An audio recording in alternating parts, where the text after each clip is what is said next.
Fala aí, meu padrinho, beleza? Professor Cisler Herculano de Geografia para dar sequência do nosso conteúdo sobre hidrografia brasileira. Se você chegou nesse vídeo, é porque você já viu os vídeos anteriores que a gente abordou as características fluviais do Brasil, todos os corpos hídricos fluviais, o conjunto de rios, as nossas bacias hidrográficas. Aquele ponto é o ponto mais importante para você estudar a hidrografia brasileira, até porque é aquilo que mais caiu nas provas militares nos últimos tempos. Porém, mais recentemente, temos observado também essa parte mais secundária que nós vamos trabalhar na aula de hoje, que é, vamos por assim dizer, o complemento da nossa questão hídrica brasileira. Quando a gente fala de hidrografia, você tem que lembrar que a gente está analisando as características dos corpos hídricos, e eles são subterrâneos, corpos hídricos fluviais, corpos hídricos marítimos, enfim, nós temos ali diferentes formas de perceber a água presente em determinada área, no caso a área brasileira que a gente tem como análise. Pois bem, agora nós vamos estudar as águas subterrâneas e o espaço marítimo brasileiro. E falar de água subterrânea, gente, é falar sobre sistema de aquíferos. Muita gente confunde aquífero com lençol freático. Não é a mesma coisa. O lençol freático é uma porção de água que está no subsolo, mas que pode vir a chegar na superfície. O lençol freático delimita uma área que vai se iniciar de profundidade de armazenamento hídrico. Agora, os aquíferos, coloquei aqui para você saber o que é. Os aquíferos são unidades geológicas onde se armazenam águas. Olha a palavrinha-chave, unidades geológicas. Aquíferos nada mais vão ser do que águas que se armazenam em rochas subterrâneas. Rochas essas que são porosas, por onde a água consegue fazer a sua infiltração e, de certa forma, acaba por se armazenar, tendo uma grande relevância, principalmente em áreas onde tem rios muito caudalosos. Então essa água ela tende a se infiltrar no solo até chegar no limite de aquífero, até chegar numa unidade geológica e essas rochas porosas acabam por armazenar essa grande quantidade de água. Show de bola? Então aquíferos são basicamente águas que se armazenam em rochas porosas. Olha só, podem ser usados para o abastecimento. Gente, as águas, embora subterrâneas, elas são acessíveis.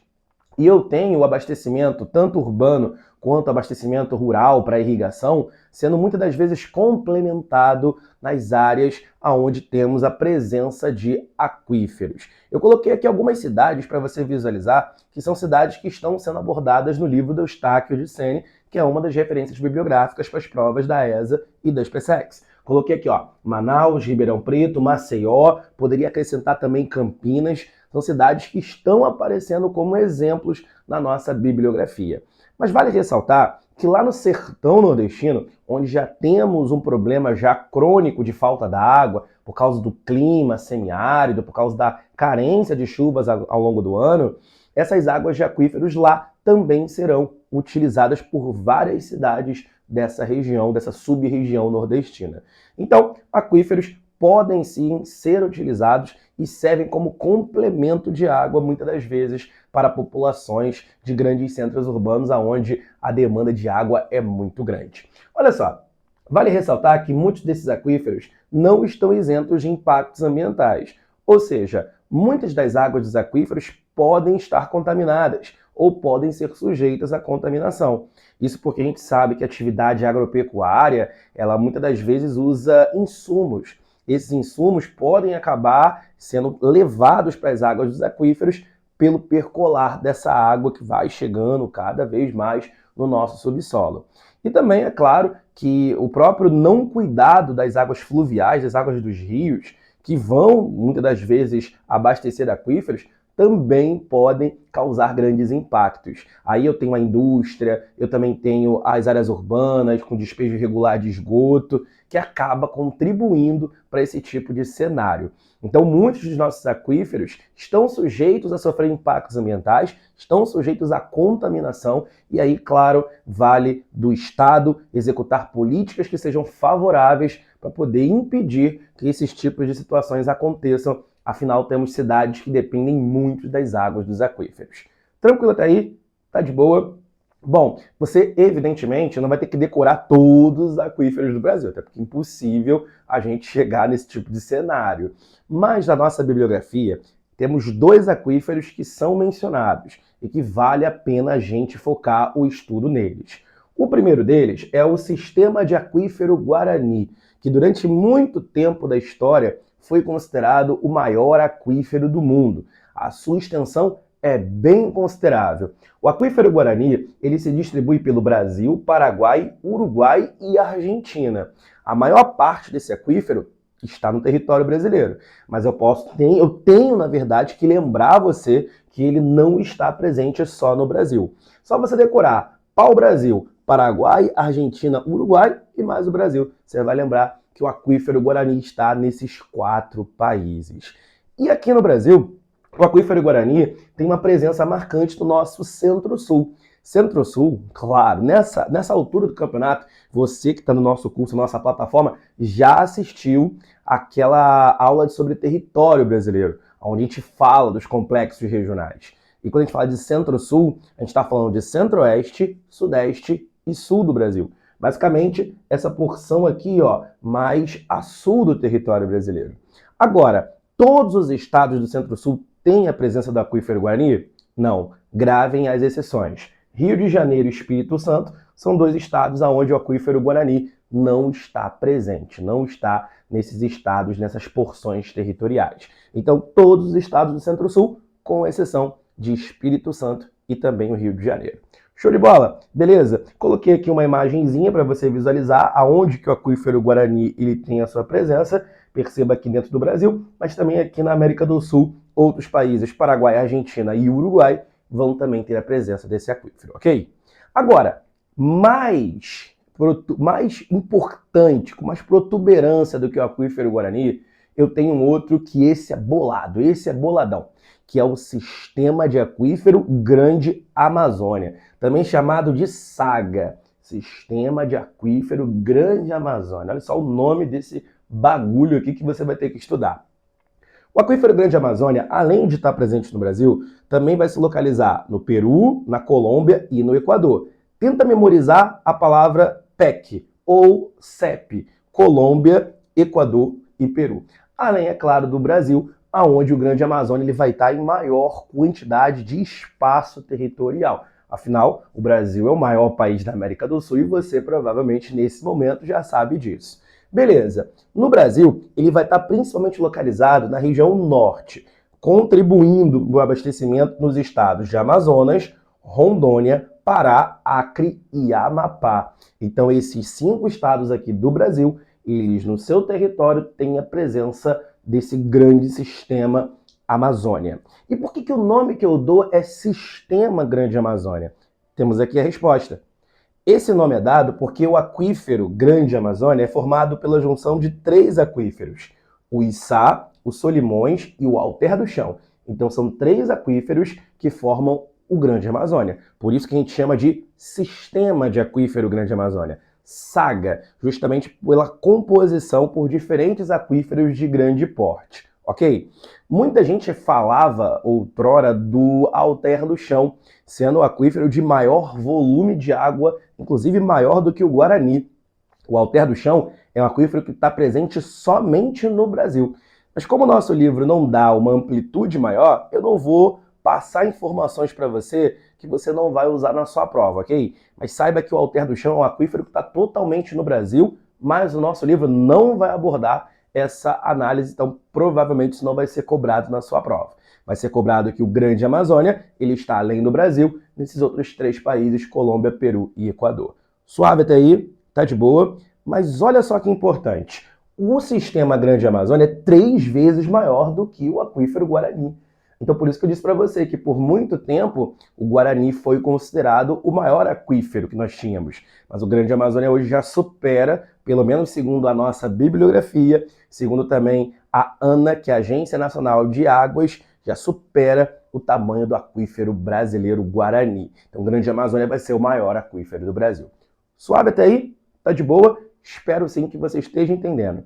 Agora, não é simplesmente ter a água e utilizá-la de qualquer maneira. Não. A gente vai ter no Brasil algumas leis que falam da água. A primeira delas foi em 34 no Código de Águas, que vai vir junto ao primeiro Código Florestal Brasileiro, como se fosse a nossa primeira medida ambiental.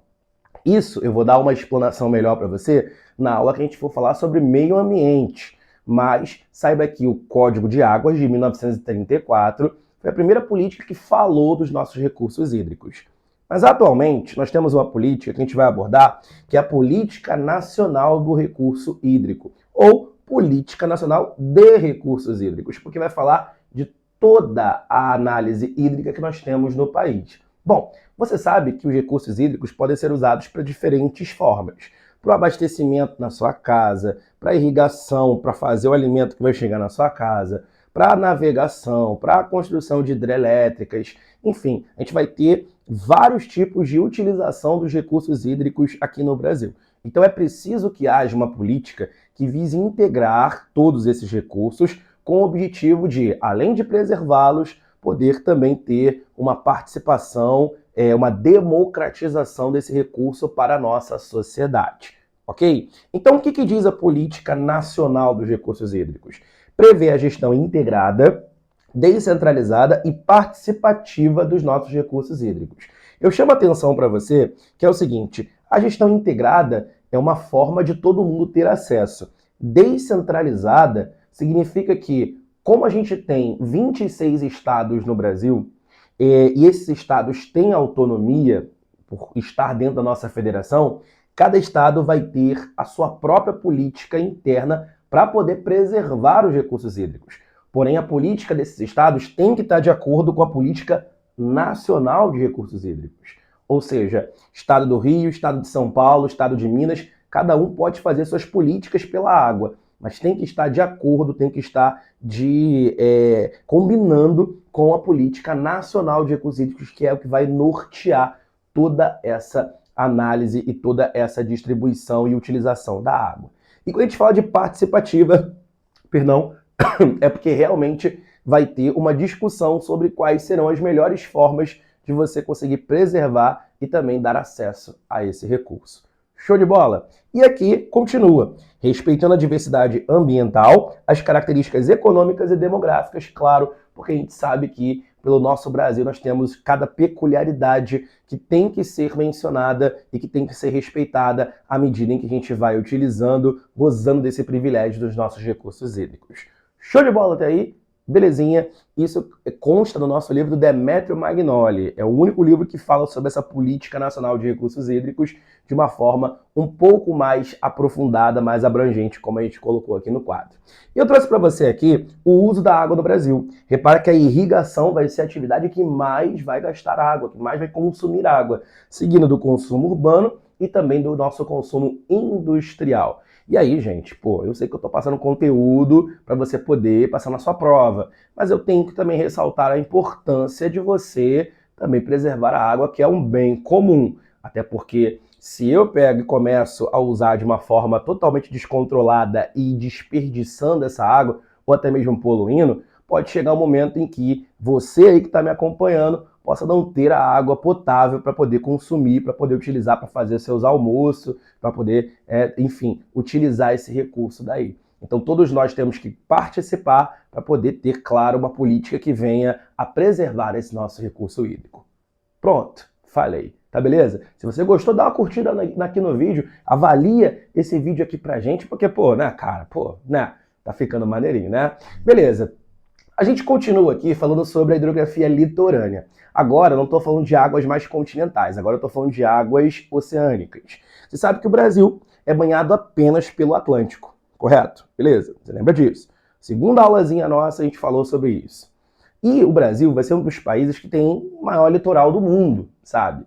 Nós somos um dos países que temos um dos maiores litorais do mundo e isso é muito favorável para a gente. Olha só, o nosso litoral se estende do Amapá até o Rio Grande do Sul. É uma extensão bem considerável, desde a foz do Rio Oiapoque até lá na porção mais a sul do nosso Arroio do Chuí. Então temos uma porção litorânea que nos é muito favorável. Favorável para quê? Bom, importância comercial. Muitas rotas comerciais são traçadas com base nas áreas portuárias. E o Brasil tem diversos portos que são movimentados para importação e também para exportação. Isso favorece muito. Só para você ter uma ideia, o Paraguai é um país que não tem litoral. E foi um dos motivos o acesso ao litoral, acesso ao oceano, que foi motivador da Guerra do Paraguai. Então, até por guerra, a gente tem países acabando por entrar para poder ter acesso ao litoral. O Brasil, graças a Deus, é um país abençoado por conta do seu grande litoral. Outro ponto importante, recursos econômicos. Além de eu ter um litoral grande, esse litoral também me favorece economicamente. Até porque nas áreas litorâneas eu tenho um potencial da pesca, eu tenho um potencial para turismo em grandes cidades, eu também tenho alguns recursos econômicos que estão presentes, como é o caso do petróleo e o gás natural. Então tudo isso é de muita valia para o Brasil. Isso é muito importante economicamente para o nosso país. Mas o que? Amazônia Azul. A Amazônia Azul é a área dada que faz menção à floresta amazônica por conta da sua imensidão. A nossa Amazônia Azul vai ser toda a área oceânica que o Brasil vai ter direito de exploração econômica e já já nós vamos falar disso de novo. Falamos disso lá na aula de território também, quando a gente abordou a plataforma continental brasileira, mas aqui a gente fala de novo na nossa Amazônia Azul da imensidão que nós temos litorânea e de grande potencial econômico. Tá comigo até aí? Tá, beleza? Então vamos continuar. O Brasil administra também ilhas oceânicas, que está presente no nosso espaço marítimo, está presente na nossa Amazônia Azul. São elas, Atol das Rocas, Rochedos de São Pedro e São Paulo, Fernando de Noronha, Trindade e Martim Vaz. Aqui, alguns estados do Brasil acabam por administrar essas ilhas. Por exemplo, Atol das Rocas e Rochedos de São Pedro e São Paulo são administrados pelo estado do Rio Grande do Norte, Fernando de Noronha pelo estado de Pernambuco e Trindade e Martim Vaz pelo estado de Espírito Santo. Dessas ilhas, a única que é efetivamente povoada é Fernando de Noronha, mas faz parte da nossa área litorânea e isso é importante, inclusive, até mesmo para a defesa do território nacional. Eu coloquei mais uma informação aqui, ó, capitais brasileiras que estão localizadas em ilhas próprias, capitais de estados. São elas Florianópolis pertencente ao estado de Santa Catarina, Vitória, no estado do Espírito Santo e São Luís, no estado do Maranhão. Eu coloquei São Luís com Z, mas pode ser que seja com S. Então me perdoem se eu errei ali a letrinha final, porque já passa das 3 horas da madrugada. Estou gravando o vídeo aqui porque eu trabalhei hoje o dia inteiro. Então, estou gravando o vídeo nessa horazinha aqui. Então, se eu errei ali, e agora fiquei um pouco na dúvida se é com Z ou se é com S, São Luís do Maranhão, mas a pronúncia vai ser a mesma, tá? Então, vocês me perdoem aí. E por conta disso, a gente vai falar nossa última paradinha para eu poder ir dormir. Zona Econômica Exclusiva, ZEE. A Zona Econômica Exclusiva, gente, é uma área que vai ter, a partir do nosso litoral, até 200 milhas náuticas em direção ao Oceano Atlântico. Então, pega a nossa porção ali final do litoral, né, a praiazinha onde você está, e você mede 200 milhas náuticas, que é aproximadamente ali 300 quilômetros de extensão, em direção ao Oceano Atlântico. Toda essa área vai ser de exploração exclusiva do Brasil. E quem foi que falou isso, professor? Quem foi que deu esse papo? Quem deu esse papo foi a ONU, numa convenção que foi chamada a Convenção das Nações Unidas pelo Direito ao Mar. Nesse debate, nessa convenção, nessa reunião, a ONU estabeleceu que todo país tem direito de estabelecer a sua plataforma continental, se tiver, tem que provar que tem essa extensão. Que plataforma continental nada mais é do que a extensão do nosso relevo continental que vai em direção ao oceano, ok? No nosso caso aqui temos a distância de 200 milhas náuticas, podendo se ampliar para 300 milhas náuticas. O Brasil reivindica, inclusive, isso na ONU, mas até esse exato momento que a gente está gravando o vídeo, fica nas 200 milhas náuticas mesmo. Vale ressaltar que o Brasil também tem que zelar pelo meio ambiente, tá? Porque senão ele pode perder o direito exclusivo a essa exploração, ok? E aqui coloquei direito exclusivo para exploração, como por exemplo do petróleo, gás natural, a própria atividade pesqueira, enfim, o Brasil vai ter esse potencial econômico favorável. Mas vale ressaltar que não é em todas as 200 milhas náuticas que o Brasil tem soberania.